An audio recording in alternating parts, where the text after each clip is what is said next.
सामने आते हैं उन्नीस सौ तिरासी से लेकर कर्नाटक ज्वलंत विषय था कार्यकर्ताओं का बहुत बड़ा संपर्क वहां पर रहा है।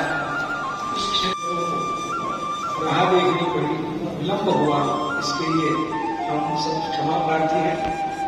आप हो रहे हैं उसका निवेदन करें और बाद में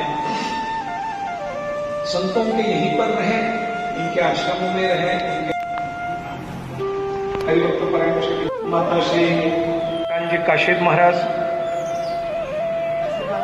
हरिभक्त परायण श्री हरिप्रसाद, खूप आपल्या आश्रमाचं भाग्य आहे की एवढ्या मोठ्या विभूती आपल्या आश्रमामध्ये आल्या, आपल्याला मार्गदर्शन करता येईल। हे आपण गतजन्मीचं किंवा आपल्या बाबाचंही ऐश्वर्य म्हणायला हरकत नाही, त्यांचाही सत्कार या ठिकाणी केला। सत्कार झाल्यानंतर सर्व पाहुण्यांना विनंती करतो त्यांनी आपल्या जागेवर स्थानापन्न व्हावं आणि पुढे की बहुत जीवंत प्रतिमा के समक्ष मैं उपस्थित हो सका।